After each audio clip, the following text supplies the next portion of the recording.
Good tea, damn dog. It's been forever. Oh man, it's good to see you guys. Welcome to the Mental Margarita Show. Yeah, I man. I got my heard. I haven't seen the brothers. show. I haven't seen the show. How's it going? Oh man, I'm telling you, these are my guys for the audience that is tuning in. Let me tell you, these are my guys. These guys taught me just about everything as far as recording. That's I true. mean, Crazy, right? A long time. You guys remember Yep. those days, huh? Oh yeah, man. No, that was a Hours long upon time ago, hours. brother. We go back to the beginning. A lot of Oh. OEs. A whole lot of OEs. Was it H&M Studios? H&M, that's right, bro. That's H&M Studios. Over in Hialeah. Yep. Yeah. Yeah, man. That's back when you Damn, had throwback. That's the GOD days. That was the GOD days. Damn. I remember you guys would pick me up, and man, Hugo, I swear you would never. I mean, either you or Lou would not get any rest, and that's really to credit to all the success that you guys had. But I just remember that just grinding. We Yeah, man. We were grinding. soldiers back then, man. We were soldiers. I'm on a You guys mission, were you know. Yeah, you guys were such soldiers, and what I really, it's like as you get older, you're able to look back and to analyze things, even more clear. Yeah, And nah. I remember the stories that you guys were telling me when we first hooked up of how much work that you guys were doing in the studio. Right. What was it like back in those days, man, grinding? Bro. I don't know, man. I mean, It to was me, kind to me, it was just we were just doing. Like I wasn't really paying too much attention to what was happening. You know what I mean? Yeah, just more just doing. And then, and like you said later, I look back and I'm like, holy shit, I've done a lot of shit. Yeah. Right. You know, it's like one of those things. It's never been like like, oh man, I can't believe I did this, I did that. You know, it's weird.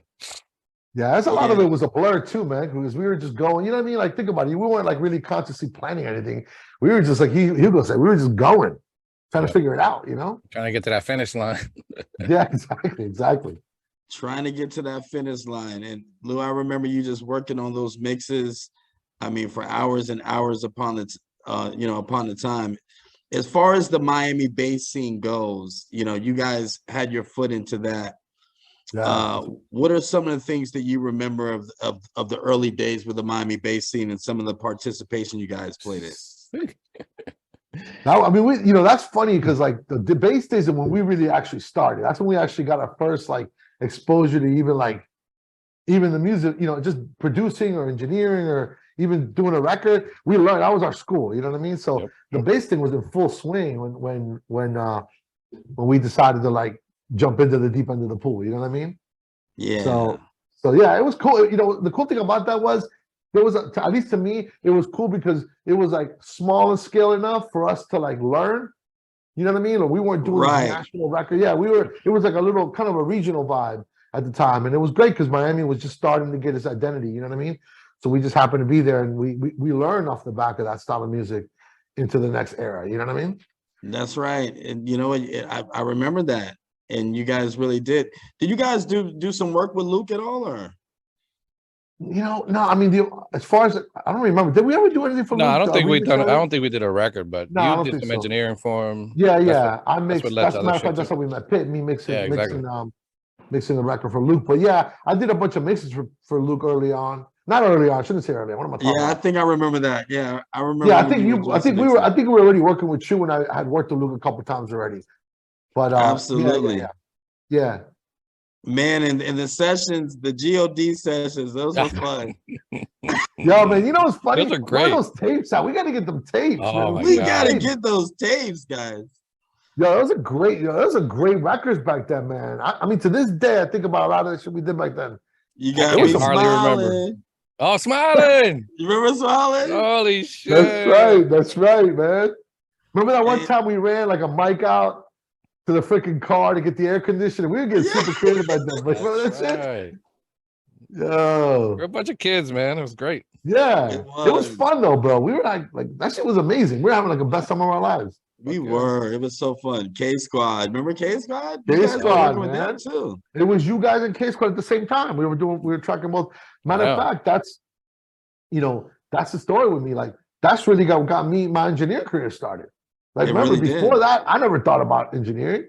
That Right. shit was just like, you know, I did that because my brother said, "Yo, bro, record this with me."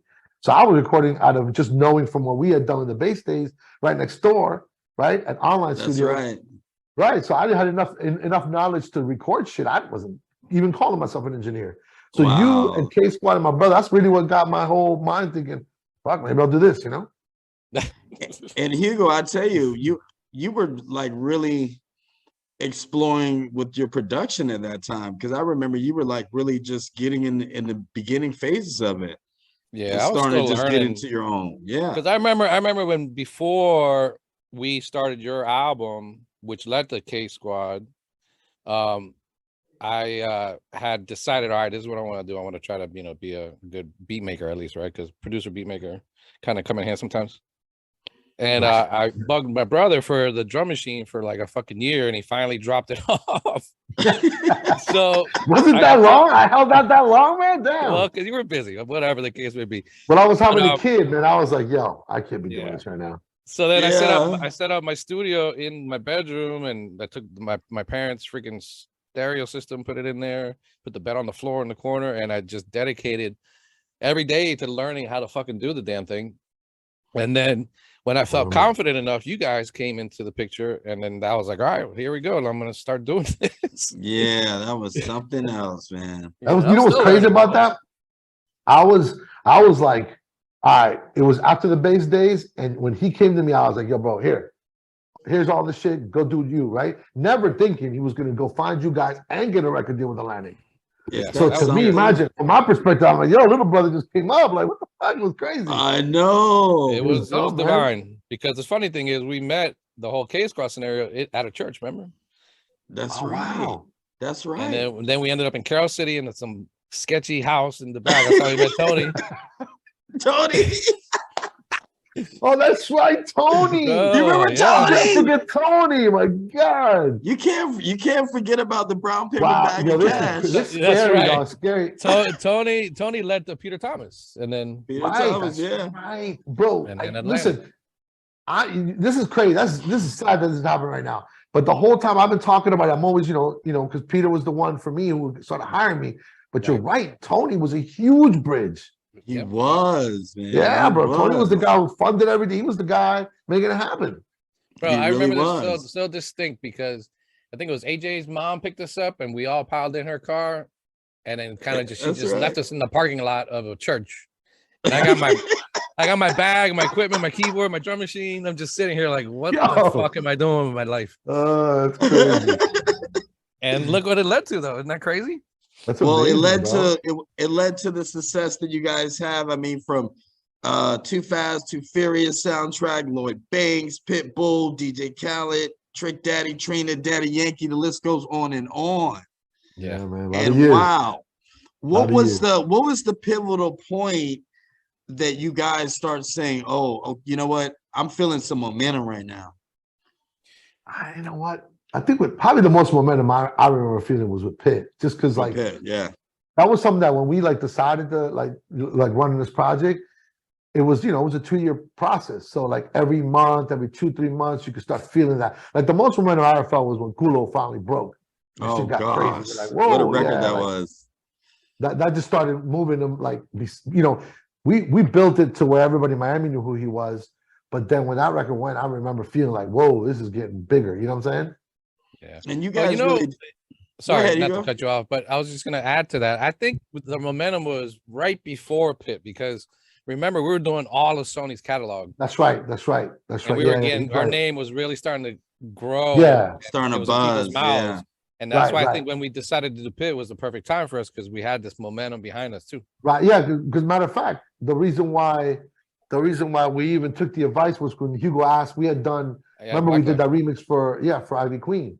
Yeah, Wyclef gave me good advice. He's a great guy. Well, you guys were working with Sony Latin, right? Yeah. We were doing remixes. Yeah. All their Latin artists were doing like rhythmic versions, or remixes for radio. Versions, club versions, Power 96, DJ Lab. Those are the guys. Those are the guys that made it happen. Man. No, but it's funny. Hugo's the one who asked. We had done a remix for Ivy Queen, and then they shot a video for our remix because it got on American radio. Oh, and then, yeah. Right. So then we went to this video shoot because the guy from Sony was like Gabriel. Remember Gabriel? Yeah. So Gabriel goes, "You guys got to go to the video shoot." We go, and we were sitting up in the back of the pool with Clef and Jerry Wonder. And Hugo said, "Give me some advice," and that's when Clef was like, "Yeah." I asked him. I said, "Look," I said, "Clef, I don't want a handout or nothing." I said, "But if there's anything that you could tell me, because as advice, what I should be doing, what I should not be doing." And Clef was super nice. He was like, "Well, obviously you're doing something right because you're here with us right now." and he said, "But what you guys need to do is find an artist and get behind an artist. Sign an artist and get behind him." Yes, and I remember that too, because I remember the early days when you guys were working with Pitt, and I just felt, I don't know why, I just felt like something magical was going to come out of it. Right. Really? Yeah, I just felt like something magical was coming out of it, man. And Pitt just had that. I mean, he just had, it was, I don't know. I think I ran into him on South Beach one time, and he was telling me that he was working with you guys. And I just saw this look in his eyes, and I was just like, yeah, something's about to happen. Yeah. I mean, that's one of the reasons, at least, that I know me and my brother both experienced, was like meeting him and talking to him and seeing he had, like, we were like, yo, this kid's driven. You know what I mean? Like you said, there was just a vibe about the whole situation. It really was. I think honestly, I caught a little bit at the time, but like Hugo says too, when you're in the middle of it, you're not really keeping track, and looking back now, you lose sort of track of the way things happen. But definitely a few times during that process, I remember thinking, wow, this is, and you remember, Miami was also bubbling right under that. Like, there was so much other things that were going on at the time. Right. It was, the whole city was starting to kind of. The city was just starting to get live. Yeah. Because at the time that we started with Pitt, I was still engineering. So I was cutting like Jackie O. I was like mixing Jackie O's records for Po' Boy. So then Jackie O! You know what I'm saying? Right. So like, there was a lot of shit. Like me and my brother were both pretty tuned into what was going on in the city, because as I worked with all these other artists, we started seeing their camps and what they were doing. Right. So as we started growing with Pitt, everybody got inspired. It just, the whole shit started really moving forward, which is really cool. It was nice during that time. The whole city was uniting, man. They were helping each other, bro. And there was really love. Even though we had our camps, but everybody was just spreading the love around, man. It was great. Yeah, it was a whole lot of love. And Circle House played such a huge role too. Man, Circle House, that was the mecca. Like, that was the center. I mean, for not only for like everybody in Miami, including me and my brother, but like me personally, for my mixing engineer, I mean, they pretty much, I owe them like a huge debt of gratitude, because they just defaulted me that position. You know what I'm saying? They gave me a platform. Yeah, I remember that. Yeah. So, and then plus we all grew. They were like, once their studio started growing and spreading around, it was like the Grand Central Station of freaking artists from all over the country coming. It really was, man. Yeah, so it was off the chain. I remember BB told me one day, he was like, "Just come here every day at 9 o'clock in the morning." I'm like, "What for?" He's like, "Just come here every day at 9 o'clock in the morning." I'm like, "Okay." Yeah. And I would show up and I'd be like, "Okay, now what?" He's like, "I don't know, make beats, do something." And then I was like, "Okay," I remember that. So I started doing that, and then for me, it played out in a way where now you have Diddy in the one room, you have Lil Jon in the other room, and then the BB would come hunt me down and be like, "Hey, they need beats." And then I was like, "Oh, I see what he's trying to do." Yeah. And if it wasn't for Circle House and a BB, man, wow, God knows how different my life would have been, because those opportunities are not available to everyone. That's crazy. They're hard to come by. Yeah, man. And it was also the timing. I mean, think about all the shit that had to be going on at the same time for things to work out the way that, you know what I'm saying? Like, even Circle House, they just opened the studio up. They happened to, I think they started it or opened it in 95. Then like by 97, they were kind of like more of a public studio. So by the time we signed Pitt in 2000, right, or 2001, so all these things culminated. It was wild, man. Every time it was really crazy how it just came together like that. Yeah. It was incredible. And it was a great facility. Now, let me ask you this: looking at the industry right now, I mean, we're fast forwarding now to where we're at now. I mean, do you think that it's changed drastically in a good way, or I mean, what is your opinion on just how the music industry is now? To me, it's so different, bro. Like, in other words, like the fundamentals have never changed so much in the music business to me, you know? Like I remember when we started the bass days, all right, so electronic music was there. We were making music, you know, on computers. We just started making music on drum machines. So that was cool. That was the one big difference, like in the studio.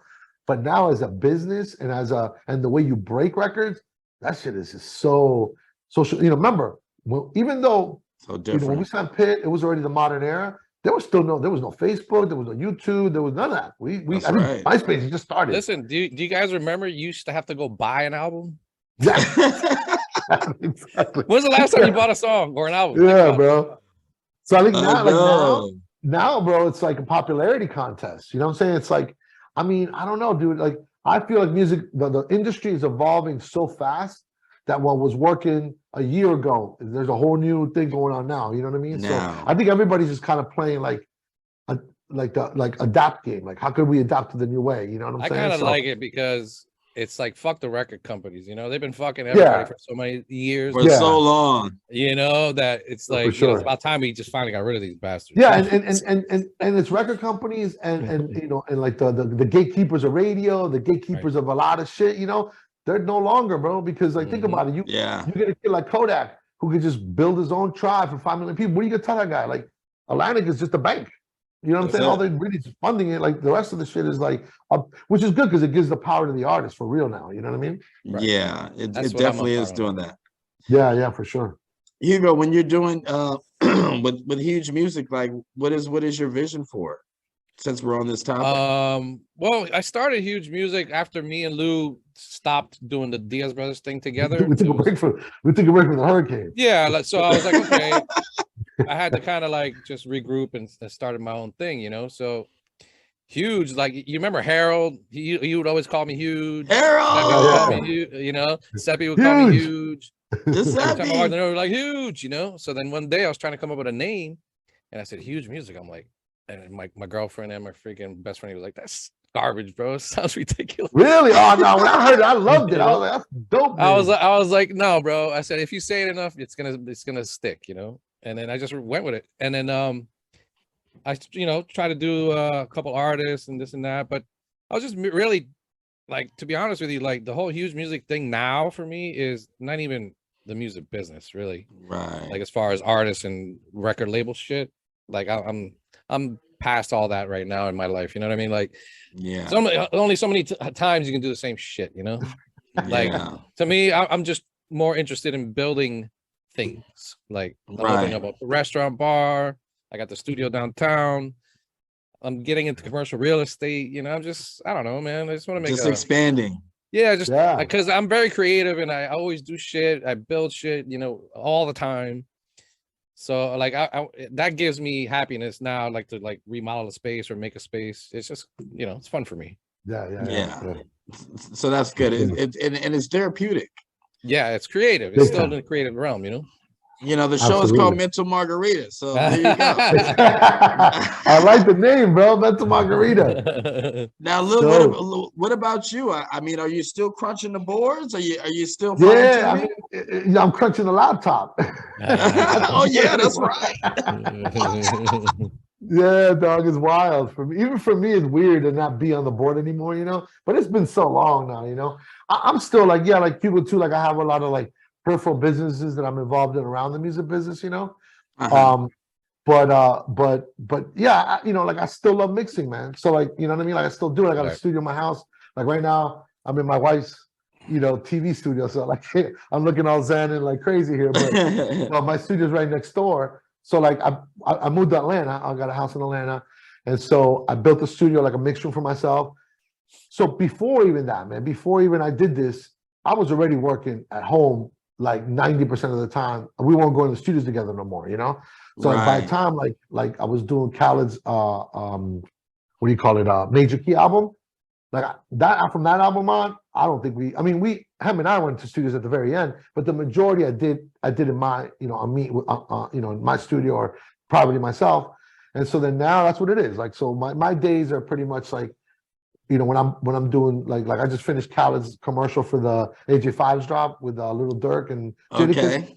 me and Kyle didn't even see each other. You know, sent it to me. I mixed it, sent it back, approval, went to That's got to mastering. feel so good, doesn't it? I mean, yeah, exactly. I kind of miss a little bit of the interaction with people, but man, like you could say, we're at a different point in our lives, and I like the not having to, like be sort of like the intensity's gone, which is nice, Well, and also you get to spend more quality time with, your significant other. No, for sure. Yeah, me and wife, and then mind you, I mean, she works here every day too, so we're both working at home. After the pandemic, this became kind of where she works.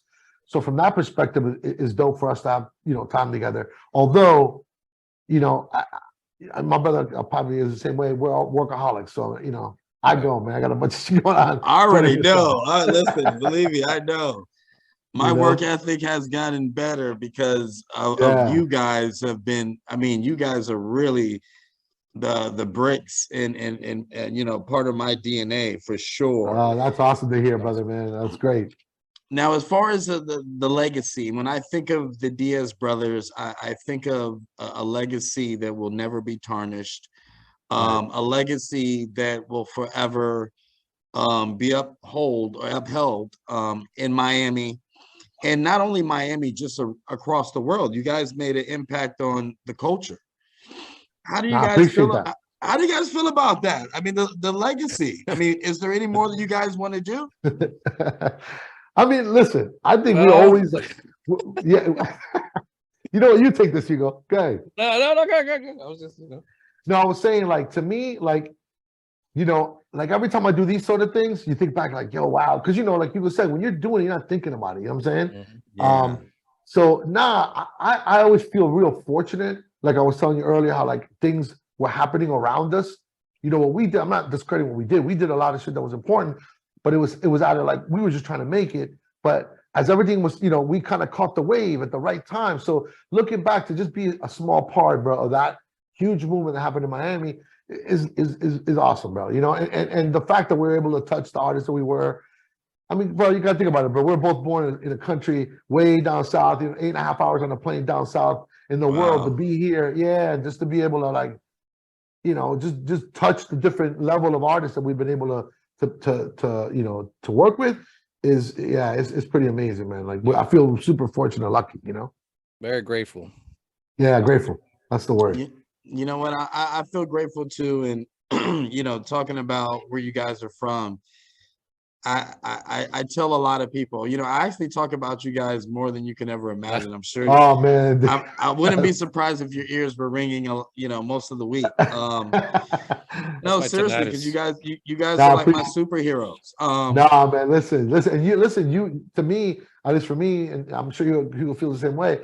To us, like, man, to talk to somebody that you were around to see the whole, what I'm saying, before the whole shit, it's dope, but we spent a lot of time. Like people don't understand. We spent so much time together. Yeah, we were in the studio 12 hours a day for like a month. You know what I'm saying? And I think about your father. Huh? I think about your dad.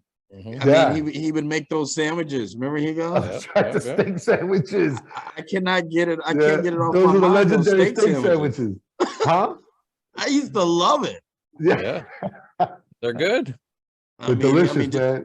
Just so much heart, guys. I want to just thank you so much for doing this. Oh man, we love you, man. It's an absolute pleasure. I need to really connect with you guys in person because I think it's overdue. For sure. But I just want to I want to thank you guys for being on the show. If there are any artist or someone that's interested in what you guys do, is there a way that they can follow you, get in contact with you? Is there anything that we can give to the artists? Go for you.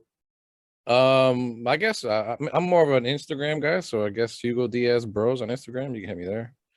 Yep. Yeah, same thing with me. Mine's super easy. I am Lou Diaz on all social media, and then loudiaz.net, which is my website. Yeah, man, hit me up. Whatever y'all need, I'm here. Absolutely fantastic. And one last thing. Yeah, bro. If you were to, for those that are trying to do it now, and I know it's a different time. Right. But for those that are trying to do it now, what would be a good piece of advice that you can give a producer trying to make it in the game? Man, Tenacity, Well, man. yep. If you think you're working hard, you're not. Yes. That's second deep. that, bro. Yeah. When you That's it. think I can't go any harder, just know that. Yeah, there's a way harder. Yeah, like it's always going to be more. But to a certain degree, but you got no choice. Like it's easy not to believe, and it's easy to say. I know it sounds weird to say this, but it's easy to say, man, this is too hard. It's easy to throw the towel in. Right. It's hard to believe. You know what I'm saying? And I know that sounds corny, but when you persevere through a lot of shit, I mean, believe it. You know, this interview is great, but you know a lot of ups and downs. Like when you go up in life like this, you don't go up like this. You go up like this. Yeah. You know what I'm saying? So just keep in mind, man, the highs and the lows. The only advice I can give people is don't let the highs be too high and don't let the lows be too low. Right. You'll be good. I've packed up my equipment 3 times in my life. No, I'm with you. Hey, we had a couple of heart to hearts in Pitt's the whole journey with Pitt. We were like, man, what are we doing? Wow. But, we kept it going. Wow. Yeah. Yeah. Well, I'm glad that you guys did keep it going because you guys made amazing music. And once again, love you guys, man. Thank you guys for being on the show. Thank you for having us. We love you too, bro. Anything. Like absolute 100% an honor to be on the show with you, my brother. All right. You guys take care, my brothers. All right, man. Thank you.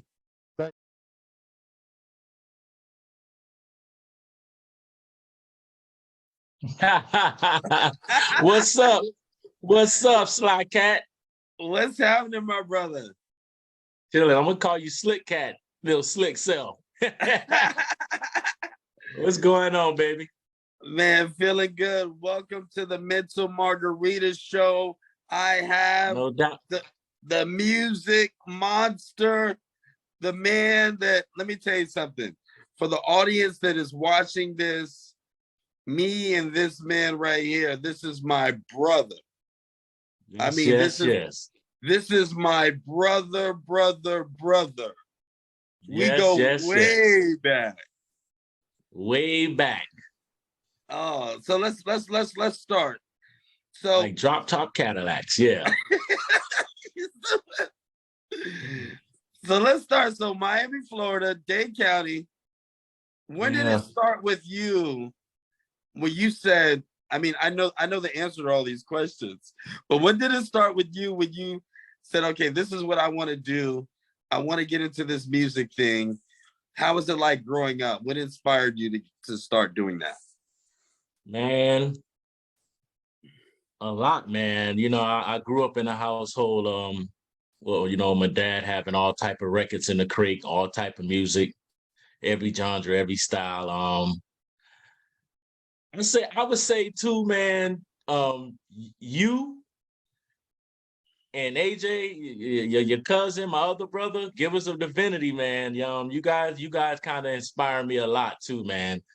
You know, the first time I heard you guys' music, that's what inspired me to write. So I say I got a lot of inspiration from you guys, I would say, you know. Man, I can tell you, Ludacris Lunatics. Oh man, and rest in peace to our brother Larry. Yeah, Locks, man. Locks was Locks a million. Larry Burns. Yeah, man. That was a tough one, you know. Yeah. Ooh, I'm still trying to get over that, man. Like every single day, like he comes in my mind, and I'm like, wow. Yeah, man. Talented brother, man. You know, gone too soon. You know, God rest his soul. Love him to death, you know. Yeah. And we had a posse, the Metro Zoo Clique. Metro Zoo Clique. And you guys, including ourselves, we were, I mean, just trying to do any and everything, performing at flea markets and trying to get our feet wet. What was it for you where you were like, it just registered in your mind where you're like, okay, I really have a shot at this on a professional level? This was my junior high year, man. I think I was around in 7th grade, man, when I really when it registered to me that I really wanted to do music. And AJ, you know, Mr. Smart, told me to write my first verse. And I was in junior high, and I did a little talent show, man. The crowd went crazy, man, when I did that. When I did my first song. And so, right there, then just seeing the reaction from the people, man, I knew right then that I wanted to write music. I wanted to do music, and I knew I was pretty good at it from the reaction from people. So that was it, man, right there for me. It was. And then, leading on to that, so we go through this whole thing. We're working with Harold, Harold, DJ King Pounds. Yeah. King LBS. Pounds, he go by DJ Heron now. DJ Heron now. In Miami. Yeah. Big shout out to DJ Heron. I got to get him on the show. And we were working with the Diaz brothers who also are going to be on the show. Man, yes. We were surrounded by so much talent, man. It was like God just put us in the right place, brother. Yeah, man. We was right there. Diaz brother, and can't forget about Cool and Dre. They was right there too. And we was vibing out with them. It's so true. And so then you start doing your thing with Hugo. Tell the audience about that, because that's when you start really cutting a record, and start to really gain some momentum. Yeah, man. Me and Hugo Diaz, we were close for many years. It's another brother, from another mother, many years, over 20 some years, we were good friends. And him being a producer, a great producer as he is, and his brother engineering, I kind of hung out with him, and he produced just about every song. Every time I was in the studio, it was produced by the Diaz brothers, It sure was. It was a lot of inspiration. I was there at Circle House Studio with Inner Circle and all of them, end up doing a remix to one of Inner Circle song, Tell Me Something Good, Wow. So, yeah, and I was on a radio station. That's when Felix Sama was big on Power 96, and he was spinning the record.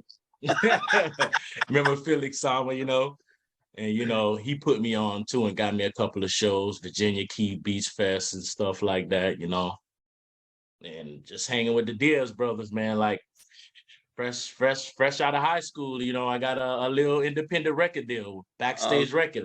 Backstage Rob Fernandez, that's he's Pitbull's partner right now, but isn't that I think something? that was like Rob, 1996. Yeah. That's right. Rob is working with Pitbull right now as we speak. Yeah, they're partners, Latin 305, they got the label going. But that was in 96, man, when I had that record deal with Backstage, and he brought down Fat Joe and the Terror Squad from New York City, and I had the time of my life.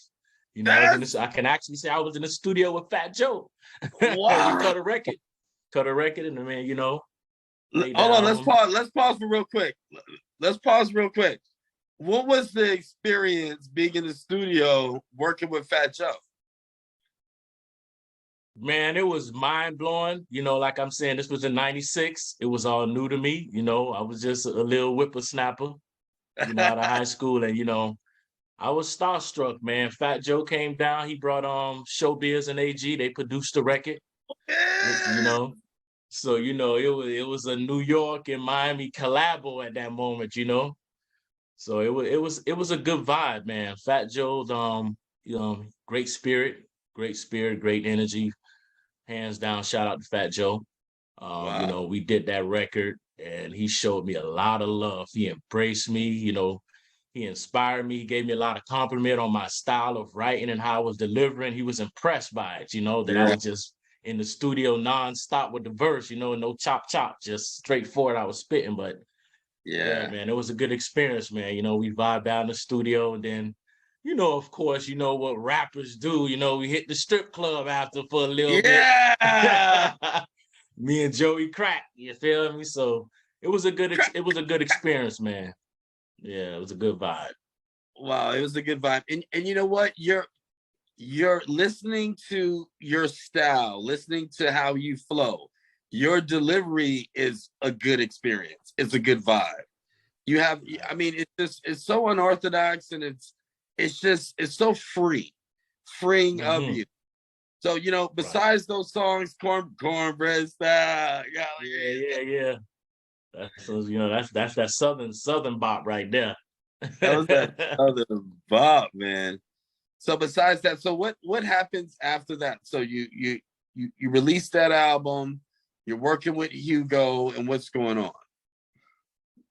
You know, with Backstage, the album really didn't get to drop. You know, I think he had some distribution through India or whatnot, and the guy who was in charge got fired. You know how that works. Oh New guy gosh. comes in, cleans everything off the shelf and all of that and whatnot, you know. So, you know, but I was still gigging, doing little shows here and there, you know, Virginia Keith Beach Fest. I was doing, you know, I did some shows with Busta Rhyme, Goody Mob, Wow. Mystical. You know, I was on stage with those guys. I was literally backstage with those guys, and they showed me love, you know, as a young artist. It was a good vibe. I went to did a show in Atlanta, in Decatur, did a little joint with Outkast. I opened up for them. You know, I got a little vibe out there. You know, it was new to me. You know, I was young, so you know. But you know, I had to reinvent myself after that. You know, I had to change the name. I was going by Blackface then, so I had to change my name. So then, you know, I became DMM, the Music Monster. Yeah, you became the Music Monster, and prior to that, you know, and I think that's something that we need to talk about for all the aspiring artists that are watching this, that it's okay to reinvent yourself. Because I mean, I started off at MT Slim, and then I was ice cream. Remember that? I had so many different names, man. I finally stuck with Slykat, man. I finally stuck with Slykat. It stuck with you, huh? Slykat stuck with me. But how? Tell the artists like that are watching the show how important it is to, when you're grinding, when you're continuously going, to reinvent yourself and to do those things. Right. It's always a good thing in the fact that music is always changing, you know. You know, the old saying, what goes around comes around. It kind of like it goes in a full circle, you know, as far as the swag, the slang, the lingo, or you know, how you dress, or you know, how you come across. Reinventing is always a good thing, because what it is, you don't stay the same. You have to change with time, of course, you know, as the world is spinning and everything is moving, you know, you have to change, you know, music progresses, you know. Absolutely. So reinventing is always a good thing, you know, whether you change your style, your flow, your name, or whatever, you know, you just keep it moving, just keep the energy going, keep it growing. Now, let me ask you this. With the music doing all these changes, you know, as we go throughout life, what is your take on where the music is at now as far as hip hop? As far as hip hop, my take on where music is now, there's not much creativity, which I would say in music. You know, there's more of a following period right now. I think, you know, a lot of artists are sounding like each other, trying to mimic what's going on right now, you know. But I've always been the one to always be outside the box, and always try to stay within myself as an artist, you know, never try to mimic or sound like another artist, you know. You know, it keeps it fresh, keeps you different, you know. So, you know, I think, you know, hip hop is always going to be hip hop, no matter what changes it goes through. It's going to be there from here to the end of time. You know, hip hop is just that culture, you know. It's a thriving, growing culture. Look how long ago it started, and look where we at right now. So, but you know, you just got to be outside the box as far as creativity and everything. But you know, that's just me, you know. Well, you know what? You got to be outside the box. You got to have a juice box. And speaking of which, let's talk about the Music Monster now. In recent times, you have released a new single. Tell me about that single. Oh yeah, the Juice Box, man. Which is the debut album. It's the name of the album, the Juice Box. So the single is called the Juice Box. You know, it's a vibe of different flavors. You know, that's why I call it the Juice Box. The studio was actually the box I was in. You understand?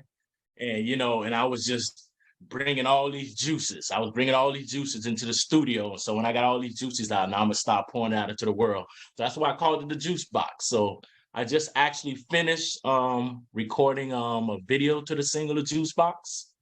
Should be coming out shortly, to hit the world up with that. It was a fun video. We shot it on the beach, just having a good old time, vibing out. It's a mix. The album has a mixture of a old school feel, new school swag to it. I kind of mixed it up, with a little funk beat to it. But the video is going to be nice. I think people are going to really enjoy it. It's going to boost the single. It's going to really help the single out once you see the visual of it. But it should be dropping real soon. It's getting edited right now, so I can't give you a date when, but it'll be hitting out soon. It'll be hitting out real soon. And you know what? I love about it is that everything that you do, and I've spoken to several people that have heard you because we collaborated on a song that's on my album that's still not released yet. Fresh. Yeah. Fresh. That's right. That's what we're gonna get into. And everyone that hears you on that record is like, man, who is this?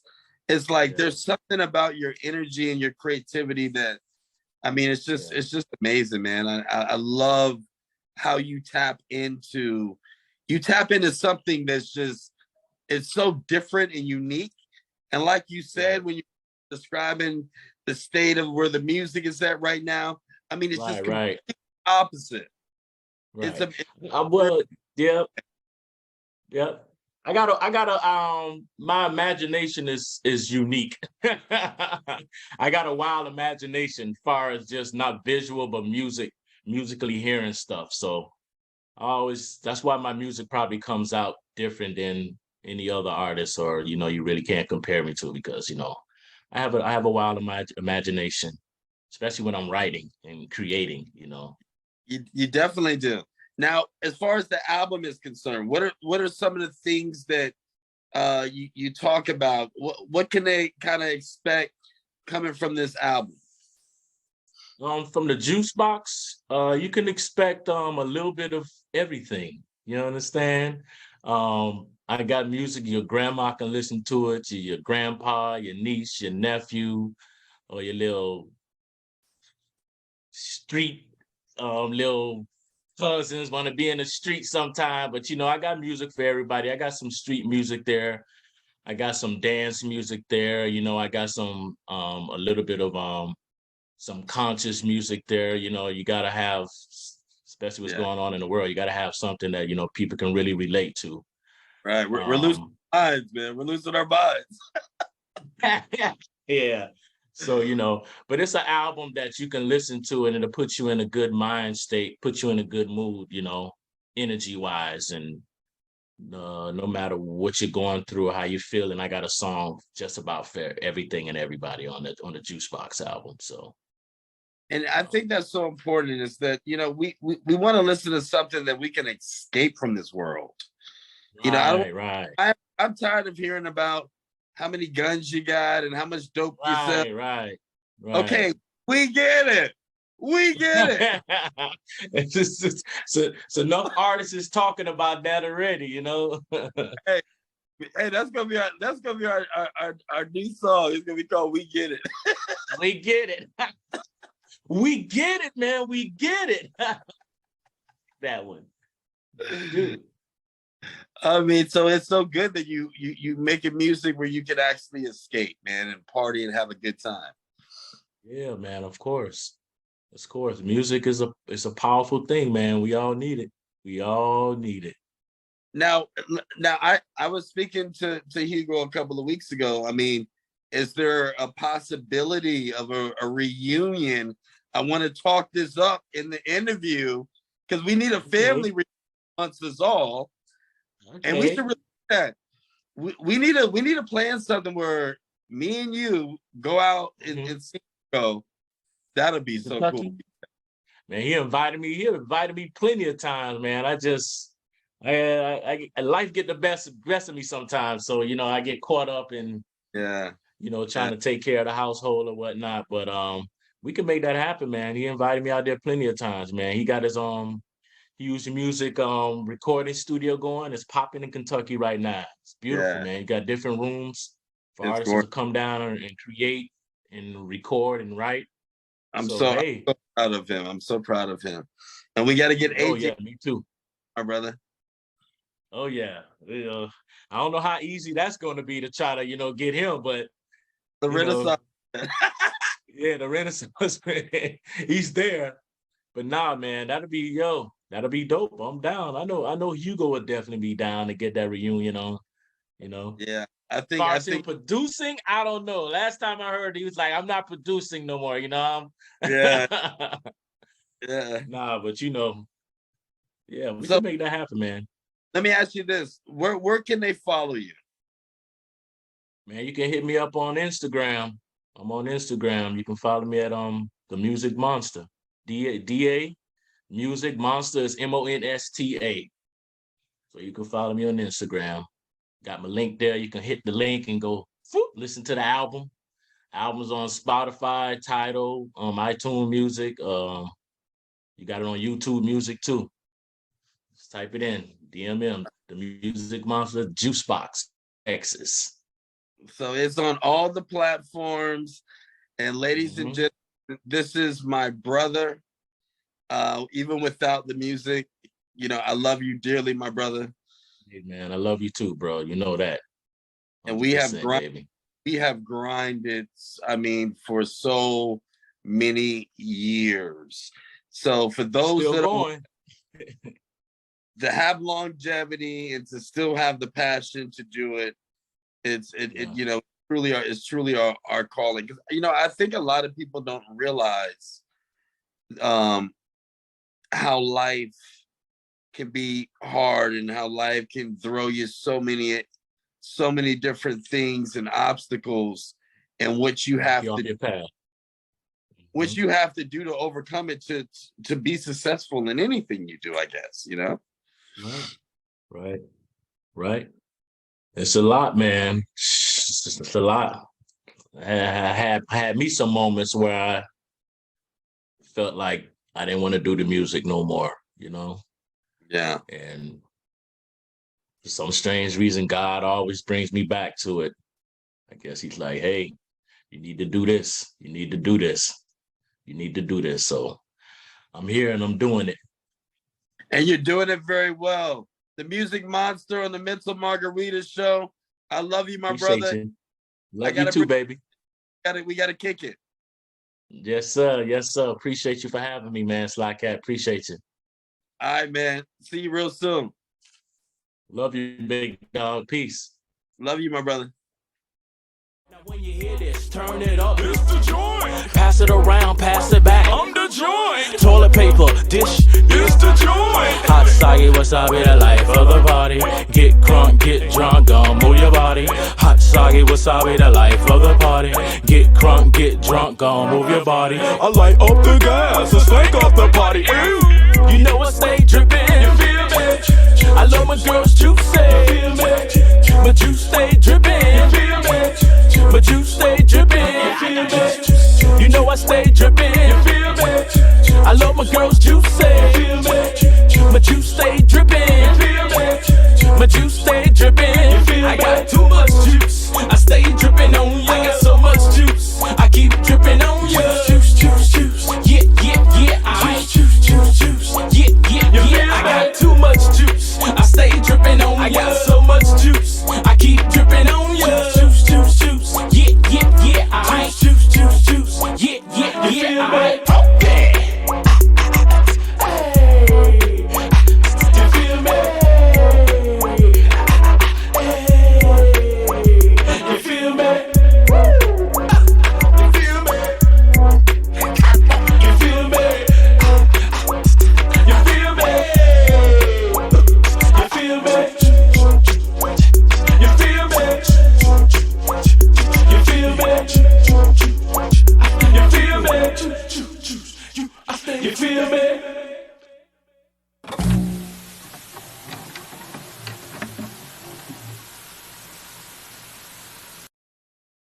Yo, what's up, world? It's your host, the Rebel Hernandez, and you are now watching the Rebel Rant Radio Show. Yeah. So, let's talk about resolutions. Did you make one? And have you failed it? Or did you pass your resolution already?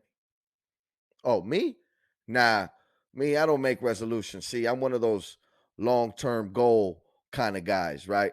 I put my investment in, let it chill, relax, go and pick it up later. You know what I mean? But I do have some favorites, like one of those. What is the I want to lose weight resolution?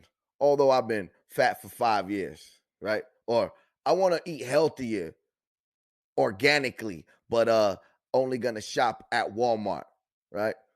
Or how about I'm gonna go get a better job, but I only want to work part-time. Nah, I'm just joking with y'all. I mean, hey, what about if you haven't put your resolution in? What if you just figured out what you want to do and you is it too late? Is it too late to do that? I don't know. So what I do know is that it's not too late to start over, right? It's not too late to do what you want to do, what you love. It's not too late to apologize to somebody or apologize to yourself. It's not too late to be you. And if you are being you, it's not too late to do it better. It's not too late to get your life together. You know what I mean? But especially, it's not too late to love. Rebel love. Be aware of self, be aware of mind, and be aware of others. Thank you, and carpe diem.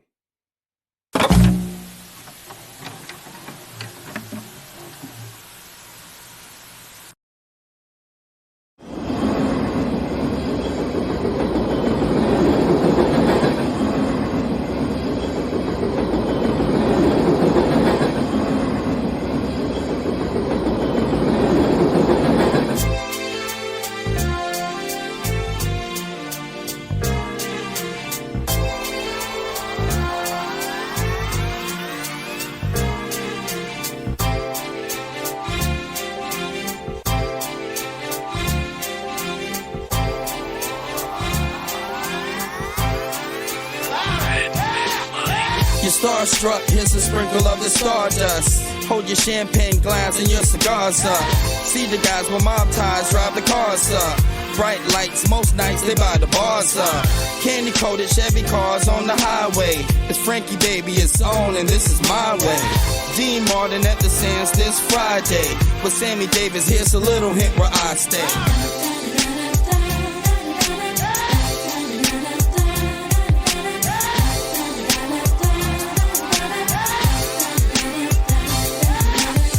The city shines like Liberace's mansion. And you know Elvis had the whole city dancing. Showgirl silhouette steady prancing. Shout out to June, just the Copa Girls anthem.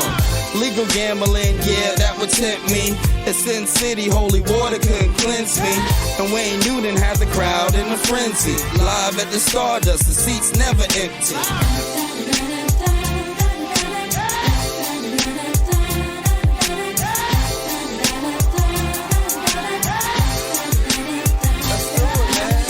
Now if you having a good time in Las Vegas, at the count of 3, I want to hear you scream, Viva Las Vegas. Ready? 1, 2, 3. Viva Las Vegas! And Main Street was the official local beer stop. Enough slot machine noise to make your ears pop. The cigarette girls walking souvenir shops. While Red Fox had them laughing till the tears drop. Before Steve got a win at the right time, Sig and Roy had a long circus lifeline. Now the Strip's got a lot of neon light signs. Would you agree there's not another city like mine?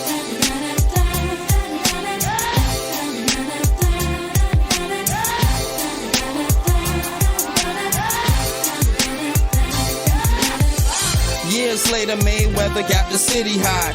And everybody in your city with a TV watch. Celine Dion got celebrities at every spot. Boyz II Men even got Jenny on the block. Now here's the culture shot, the desert's got a hockey scene. Golden Knights, yeah, the #1 hockey team. And we even got the Raiders repping Vegas now. So get the champagne, it's time to bring the waiters out.